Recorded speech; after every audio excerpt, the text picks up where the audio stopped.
justiça contra os que me perseguem. Os soberbos abriram covas para mim, o que não é conforme a tua lei. Todos os teus mandamentos são verdade, mas com mentiras me perseguem. Ajuda-me. Quase que me tem consumido sobre a terra, mas eu não deixei os teus preceitos. Vivifica-me segundo a tua benignidade, então guardarei o testemunho da tua boca. Glória a Deus! Aleluia! Quem entendeu essa palavra, dá um glória a Deus aí. Glória a Deus! Então vocês são muito mais inteligentes que eu demorei muito tempo para entender. Fiquei lendo bastante para conseguir entender esse texto. O livro dos Salmos, todos nós sabemos que são cânticos espirituais. Salmos significam louvores ou poemas que devem ser pronunciados acompanhados de instrumentos musicais. Então o livro dos Salmos é o equivalente do inário do povo de Israel, qual o cantor cristão que nós temos hoje, é o equivalente deles ao livro dos Salmos. E o Salmo 119 é o maior de todos os salmos da Bíblia. O Salmo 119 tem 176 versos, porque Salmo não tem versículo, Salmo tem versos. Então ele tem 176 versos. E esses 176 versos, eles estão divididos em 22 grupos ou 22 estrofes. Porque o Salmo 119, ele é um poema acróstico. O que é um poema acróstico? Cada um desses 22 grupos representa uma das letras do alfabeto hebraico. O alfabeto dele tem 22 letras. Então, cada um desses grupos, o primeiro, que é a letra Aleph, que é o equivalente ao A deles, todas os 8 versos desse primeiro grupo começam com a letra Aleph. Aí depois vem a segunda letra, Bet. Aí todos os 8 versos começam com a letra Bet. E assim sucessivamente, cada um dos seus grupos, 8 versos, 22, 176 versos no total.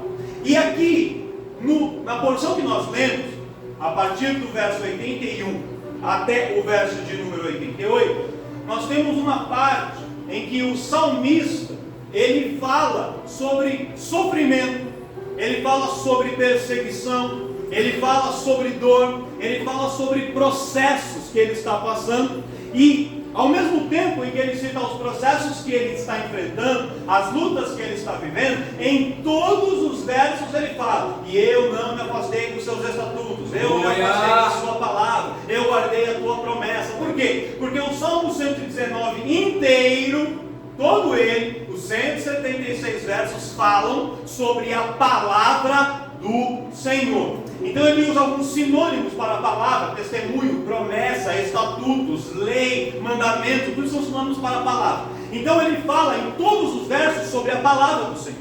O Salmo 119 é uma ode, é uma homenagem à palavra do Senhor. E aqui nós temos dentro do Salmo 119, talvez o verso mais conhecido, que fala que lâmpada para os meus pés e luz para o meu caminho é a tua palavra. Então ele é uma exaltação à palavra do Senhor. E em todos os momentos ele fala sobre a palavra.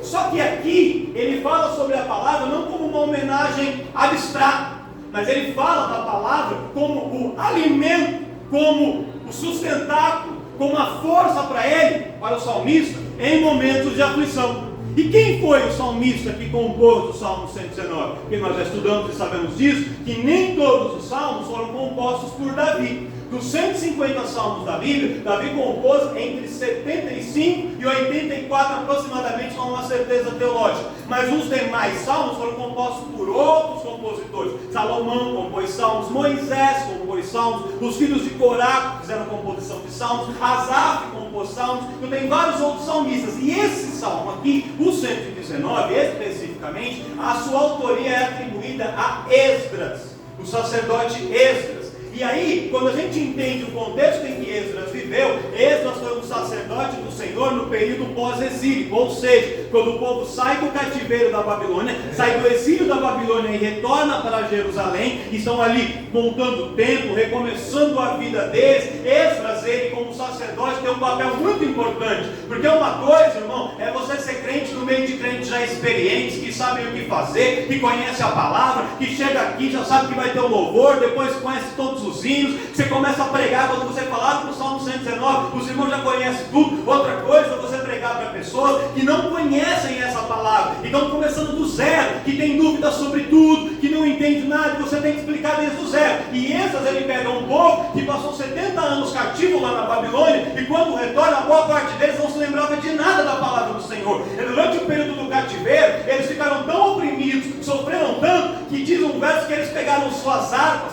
seus instrumentos musicais, e penduraram nas árvores, porque os homens da Babilônia diziam assim para eles: e aí, vocês não vão louvar a Deus não? Vocês não vão cantar? Vocês não vão exaltar? E eles diziam assim: mas que motivo nós temos para cantar? Que motivo nós temos para exaltar? E eles pararam de exaltar ao Senhor, pararam de cantar. Então esse tempo vai passando, e quando eles retornam para Jerusalém, a maior parte deles era quase crentes, começando do zero na caminhada. E Esdras, como sacerdote, encara este desafio. Mas o que ele fala? Que mesmo em meio a este desafio, ele se manteve de pé lá no cativeiro e no retorno às atividades. Por quê? Porque ele estava apoiado na palavra do Senhor. A palavra do Senhor não é a nossa base. Se faltar a palavra, vou dar um conselho para você. Você que é dessa igreja, nem precisa ouvir isso. Mas você que não é dessa igreja, se você vai numa igreja e o culto tem 2 horas, tem 1 hora de louvor, tem meia hora de oferta e tem 20 minutos de palavra, vai embora, foge, não fica, porque a palavra, ela é a base de sustentação da igreja. Louvar é maravilhoso, orar é demais, profetizar, colocar a mão, rodopiar é fantástico, mas se não tiver a palavra, se a palavra não for a base, se a palavra não for o alicerce, não permanece, porque é a palavra que nos sustenta. Palavra com profundidade, palavra ali, revelada. E Deus tem uma palavra revelada aos nossos corações. Quem acredita nisso? Olha só, assumindo então que Esdras fez a composição desse salmo, compôs esse cântico de louvor, e ele falando sobre a palavra, e aqui falando sobre as provas que ele estava passando, ele começa a dizer aqui que muitos inimigos se levantaram contra ele, e os inimigos tinham tanta certeza que iriam matá-lo, que já tinham até aberto a cova, tinham até aberto a sepultura para ele já. Os inimigos tinham certeza que ele seria destruído. Então vamos cavar a sepultura, deixar aberto, porque quando ele morrer, só a gente jogar lá dentro. E ele, sabendo de tudo isso, ele fala: Senhor, minha alma ficou angustiada, minha alma ficou aflita, minha alma ficou abatida. E eu quero dizer para você uma coisa: você que está aqui me ouvindo, a maior parte de vocês está bem quietinho hoje, desde lá atrás estava ouvindo vocês quietinhos, vocês só deram bastante glória a Deus no momento do Diácono Luiz. Então se eu vou ficar calado, eu vou parar de pregar só você para cantar de novo, para que eles glorifiquem. Mas quando a gente está passando por provações, quando a gente está passando por aflições, é normal a gente se sentir triste, se sentir algumas vezes abatido e desanimado. É normal a gente chorar, é normal a gente perguntar para Deus: até quando? E quem nunca passou por isso, que atire a primeira Bíblia. Todo mundo. Não importa se você é membro, se você é intercessor, se você é pastor, se você é... Todos nós já passamos por esse tipo de dificuldade. Todos nós já nos questionamos, e talvez você esteja hoje, nesse momento, se questionando pelos processos que você está passando. Por que é que a porta não abre? Por que é que essa enfermidade não é curada? Por que é que a minha família não se converte? Por que é que meu esposo, a minha esposa, meu filho não se liberta desse vício? Por que é, Senhor, que eu estou passando por essa crise? Por que é que às vezes eu entro na igreja e entro de um jeito e saio da mesma forma e parece que nada entra, eu não sinto a tua presença mais? Por que meu casamento está em crise? Muitas são as perguntas, mas hoje Deus te trouxe aqui porque Ele tem algumas respostas para as suas perguntas. Deus vai te explicar, Deus vai te mostrar o porquê de alguns processos, para que você possa entender, e depois de entender, Ele vai fortalecer e renovar a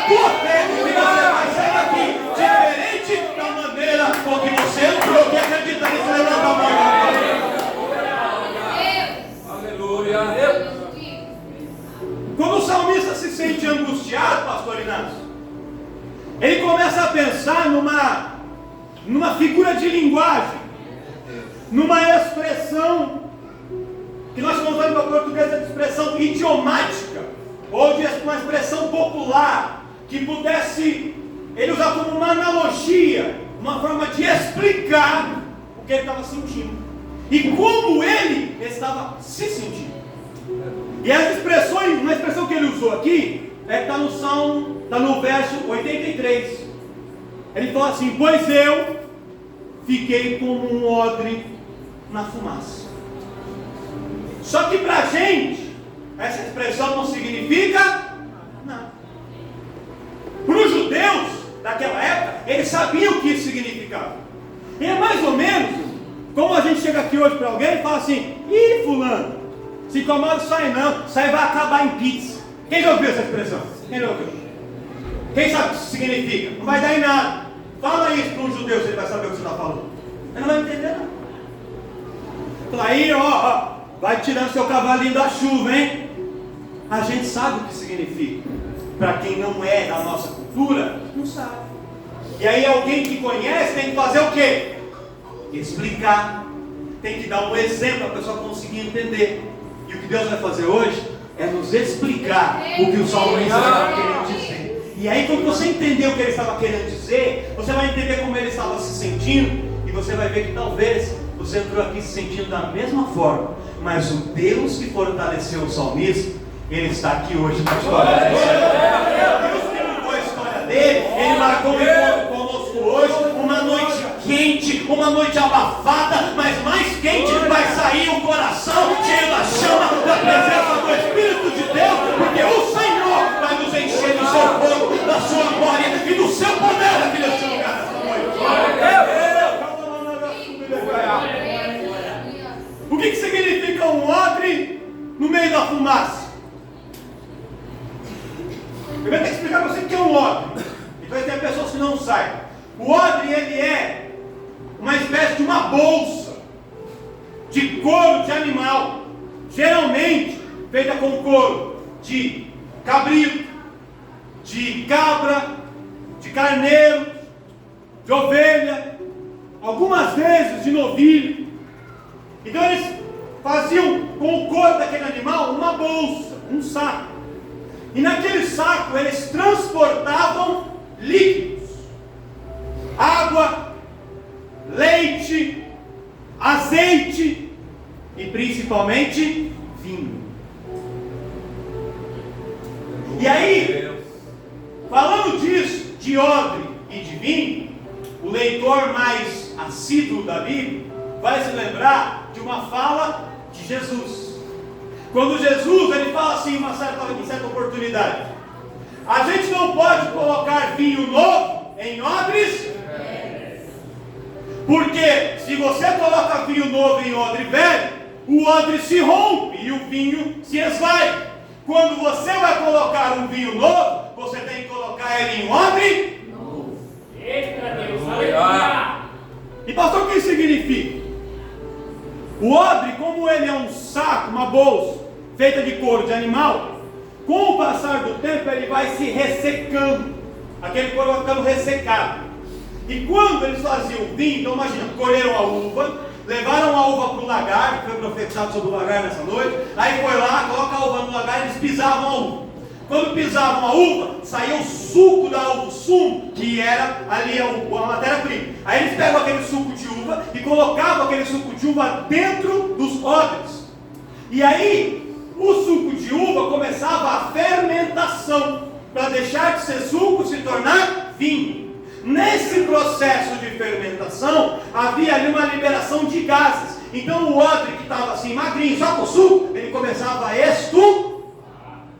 E aí, se o odre estava ressecado, porque ele era velho, quando ele começava a estufar, as suas costuras se rompiam. E aí o vinho vazava, o odre se perdia e era prejuízo para todo mundo. Então quando alguém ia fazer um vinho novo, ele tinha que colocar dentro de um odre novo. Depois que o vinho já estava fermentado, era só para guardar, aí podia usar um odre mais velho, mas o vinho novo era guardado em odres novos. E como é que fazia um odre?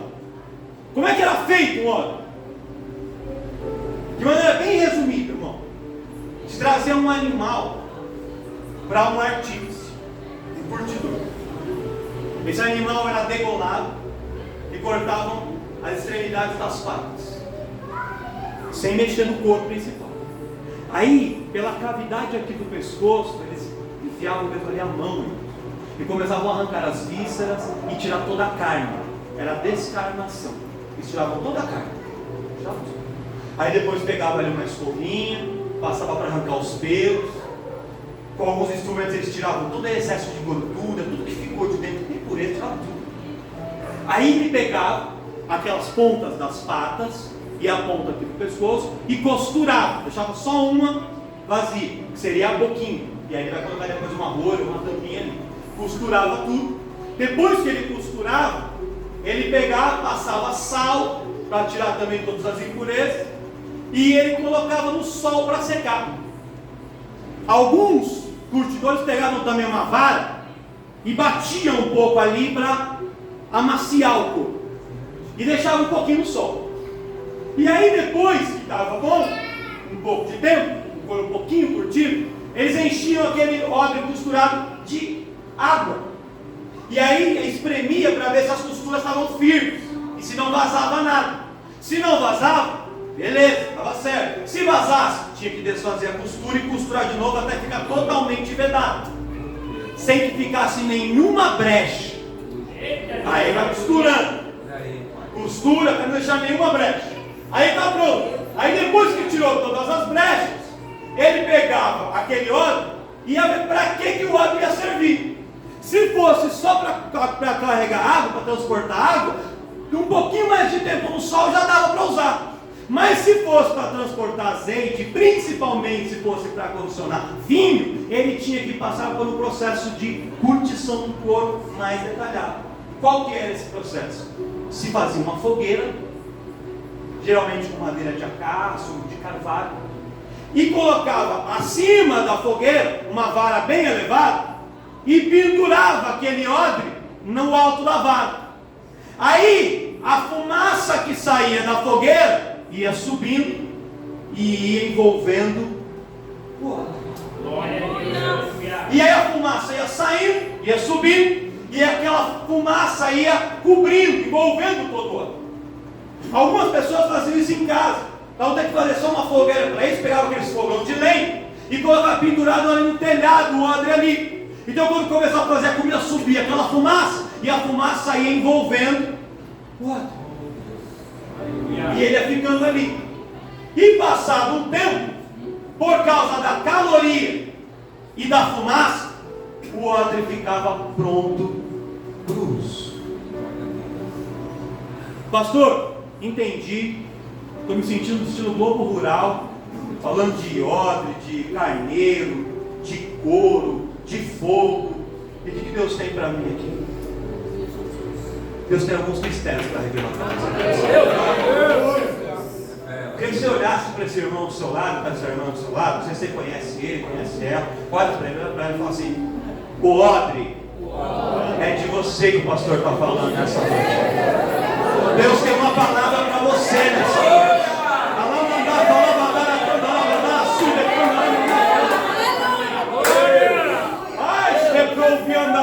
Agora a gente vai mergulhar na revelação da palavra de Deus. Agora eu estou só te explicando. Agora vai soltar o glória e o aleluia, porque Deus tem coisas maravilhosas para fazer aqui. Olha só, irmão, vai entendendo. O odre representa cada um de nós.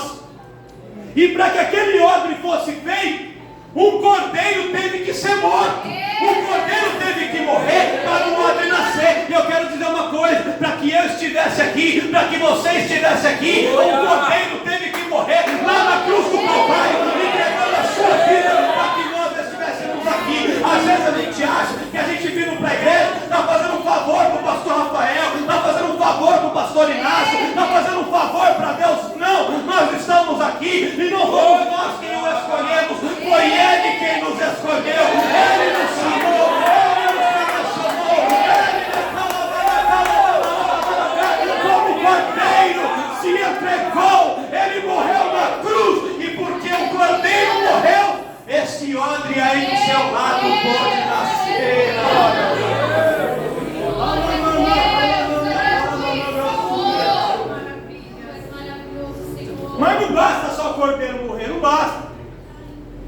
Quando você vai fazer o odre, ele é feito com couro. Então tem que tirar a carne. Olha para o seu irmão e fala assim, ó, Deus está tirando a carne nessa noite. Eita Jesus! Louvado! Meu Deus! Tem irmão que já está entendendo. Tem outro que está pensando na picanha que falaram uns meses atrás aí. Mas não é dessa carne que eu estou falando, não. Eita glória! A carne que eu estou falando é o símbolo da nossa humanidade, da nossa carnalidade, do pecado, das coisas da terra, das coisas. Para ser homem de verdade, tem que ter menos carne e mais espiritualidade. Tem que ter menos carne e ser mais cheio de Deus. Aleluia! Pensa. Imagina um cordeirinho, O corinho estava lá. O couro já estava lá. Só que se alguém quisesse colocar vinho, não dava. Por quê? Porque a carne já estava lá dentro. Então quando você tira a carne, aí fica vazio. Aí você consegue encher de outra coisa, do vinho. A mesma coisa somos nós.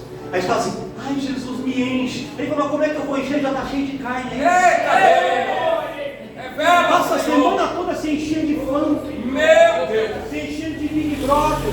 Se enchendo disso, daquilo. Aí chega a escuta, me enche, Senhor. Eu até queria, mas não tem onde. Jesus da Eu glória! estou procurando um espacinho aí, não estou achando, mas hoje Ele está tirando a carne, Ele está arrancando a carne, Ele está arrancando e vai sobrar espaço para Ele encher até transbordar.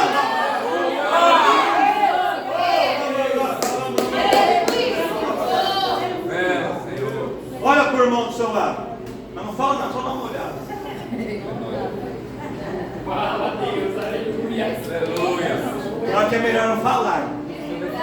Já fala com os outros aí, né? Aí ele tira a carne. Aí depois ele tem que passar sal. Porque o sal, ele mata as impurezas. Deus tem que nos purificar. A gente precisa ser purificado em todos nós. Você sabia que a gente está na caminhada há tanto tempo? E às vezes a gente já deixou várias coisas para trás. Já a pessoa tomava todas, fumava tudo, ia para a balada, aí hoje ele está mais de boa.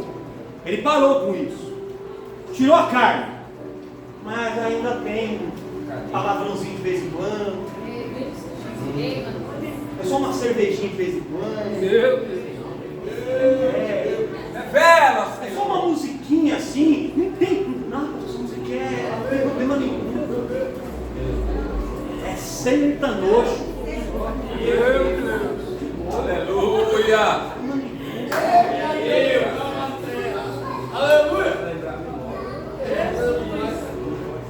Jesus trouxe um saco de sal aqui nessa. Aleluia! Seu irmão vai sair salgado. Aí vai passar sal. Vai deixar ele purificado. Precisa passar sal. Olha, passa. Não é sal grosso não, meu irmão. É normal, né? Aí ele passa o sal. Aí tem alguns que tá meio duro ainda. Aí pega uma vara e dá umas batidinhas. Não é em todos. Tem alguns que não levam a varada, mas tem alguns que precisam. Fala Deus! Aí ele bate um pouquinho. Aí ele deixa aleluia. no tempo esperando. Tem gente que chega na igreja, aí vem no culto de quinta, aí você vai revelação, Deus vai abrir uma porta, Deus vai fazer isso, fazer aquilo. Aí a pessoa fala assim, amanhã a porta vai acabar. Se Deus quiser abrir amanhã, ele pode? Pode ou não pode? Se quiser, ele abre hoje, no domingo. Não tem problema nenhum. Ele faz. Mas na maior parte das vezes, os processos de Deus implicam em que a gente tem que ficar um pouquinho esperando. E a gente gosta de esperar? É fácil esperar? Mas a gente tem que esperar. É Jesus! E é difícil esperar. Mas ele deixa o ódio ali. Espera um pouquinho aí, ó. Fica esperando. Para ficar no ponto certo. E aí, depois que espera um pouquinho no sol, no tempo normal, se o artífice não tem muita pressa de usar aquele óleo, ele deixa lá. esperando mais um pouco. Mas quando ele tem pressa de usar, ele fala: eu preciso acelerar esse processo. E aí ele acende a fogueira.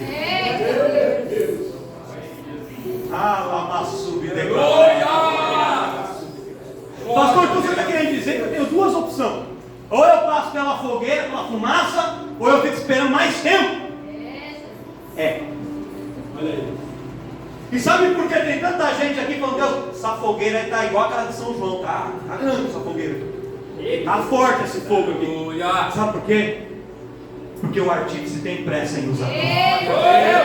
O seu nome de valor, ele tem pressa em te usar. E é por isso que ele está acelerando o processo. É por isso que o fogo está quente. É por isso que a chama está alta. É por isso que tem tanta fumaça. Você não estava entendendo, mas está entendendo agora. Deus está te fazendo passar por alguns processos que são mais difíceis do que outras pessoas passam, porque ele tem mais pressa em usar a tua vida, em te ver pronto, em te ver pronto, para te colocar na posição que ele quer te aprontar, ele quer te preparar. Por isso ele está acendendo o fogo nessa noite. Olha por irmão, assim, Deus tem pressa em te usar, meu irmão. Deus tem pressa na tua vida. Deus tem pressa com você.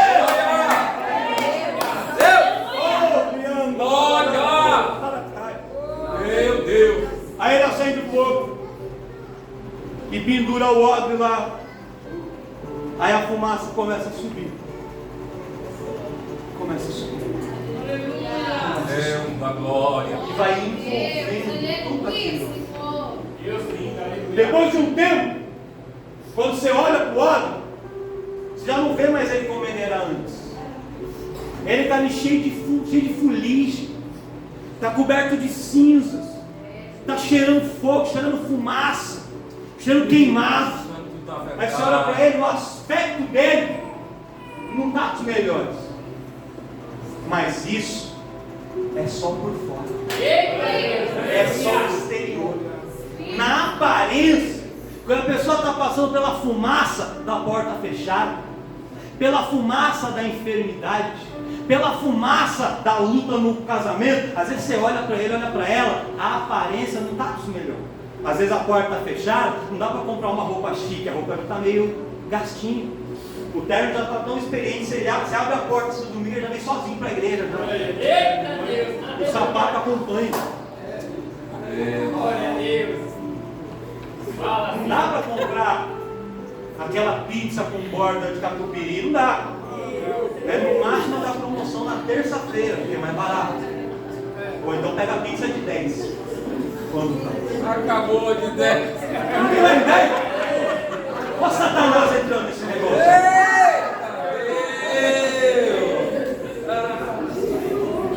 Nem isso pode. Mas foi livramento.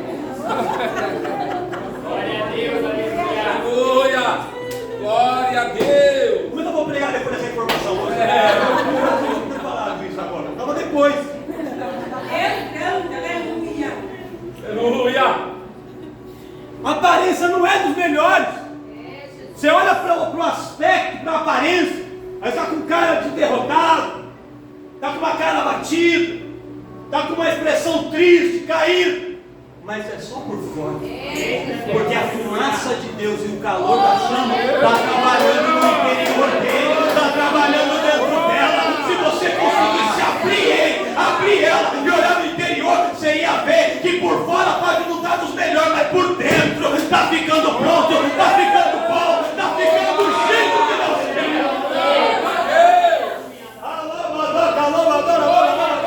Glória, glória, glória. A Maria Suíde comum se decanta.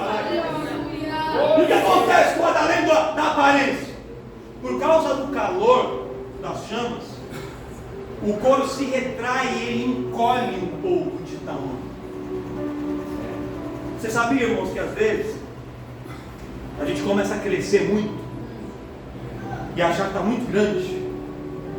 Aí Deus fala assim: deixa eu pendurar um pouquinho na fumaça. Olha aí, você diminuir um pouquinho, porque a gente tem que diminuir para que Ele grande é Ele, quem brilha é Ele, quem prega é Ele, quem canta é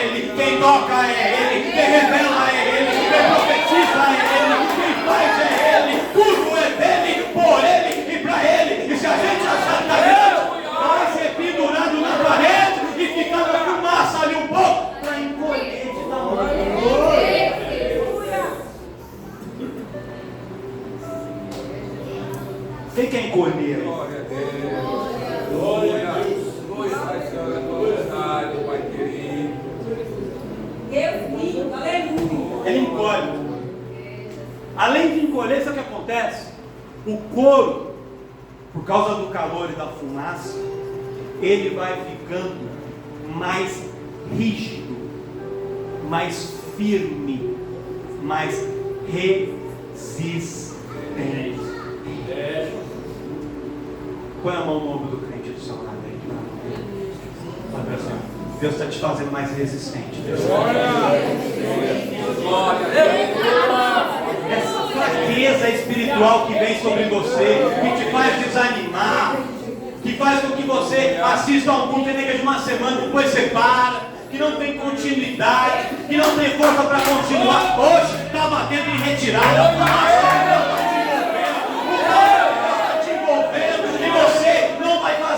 daquele grupo que desiste, daquele grupo que larga a mão, que vai para trás. Não, você vai fazer parte do grupo dos vencedores, dos conquistadores, daqueles que passam pela prova, que passam pela luta, que passam pela dificuldade, mas resistem. Os que confiam no Senhor serão como montes que não se abalam, mas permanecem para aquele que ouve e pratica essas minhas palavras, assemelhá-lo-ei, eu o compararei a um homem que edificou a sua casa sobre a rocha. Vieram os ventos, vieram as chuvas, vieram as tempestades, o furacão, passou o Bolsonaro, veio o Lula, perdeu o time com o campeonato, foi rebaixado, a namorada saiu fora, o namorado foi embora, demitiu do emprego, ficou gripado, pegou Covid, mas permaneceu de pé e hoje superou, deu a volta por cima, se levantou e está aí de pé, está aí firme, glorificar o nome do Senhor.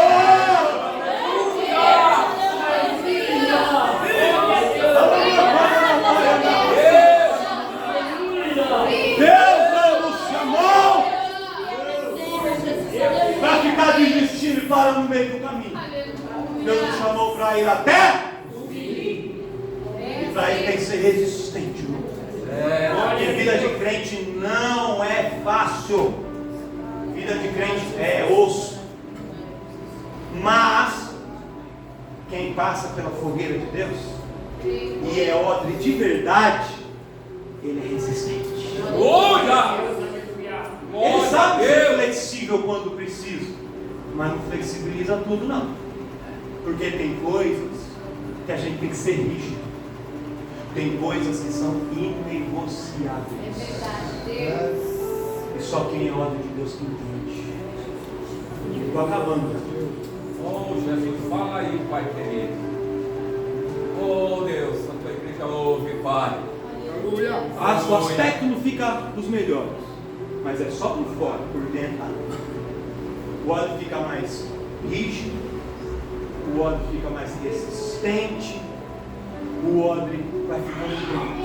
E aí quando ele está pronto, sabe o que acontece? O artífice olha para ele e fala assim: agora, esse óleo que passou por todos esses processos, ele tem um grande, e aí eu posso enchê-lo verdadeiramente daquilo que eu queria encher. Aleluia! Aí ele pega o vinho, e o vinho novo representa a alegria, representa a celebração, a festa, a comemoração. Aí ele derrama dentro do e o homem que passou pelo processo está mais firme, mais rígido, ele também está impermeável. O que isso significa? O que está dentro não vai para fora, e o que está fora não entra. Quando você está impermeabilizado pela fumaça de Deus, e Deus te enche do vinho novo, pode acontecer várias coisas ao redor. O que está acontecendo ao redor não te abala, porque você sabe o que está dentro de você. E o que está dentro de você, o que você recebe, como está recebendo no culto como hoje, quando você põe o pé lá para fora, ele não se perde no meio do caminho, porque você é impermeável e mantém dentro de você aquilo que você recebeu. Sabe qual é o nosso problema, irmão, dentro da igreja? Não falando só daqui, não, de qualquer igreja. A gente às vezes reclama que não recebe, só que Deus está entregando muitas coisas, só que a gente recebe e sai perdendo pelo meio do caminho. A gente fica cheio aqui e na segunda-feira de manhã já não tem mais nada. Na terça-feira já acabou. Na quarta-feira não tem nem sinal. Aí tem que chegar no culto aqui para receber mais um pouquinho. Só que Deus está nos impermeabilizando nessa noite. Glória e aleluia. E segunda-feira tem mais glória e mais aleluia. E na quarta, na quinta, na sexta, no sábado e no domingo estaremos de novo aqui louvando, adorando, glorificando. Porque o Senhor assim na presença dele. Quem é outro na presença de Deus? Coloca a mão direita para cima, põe a esquerda também. Dá uma salva de palmas para ele.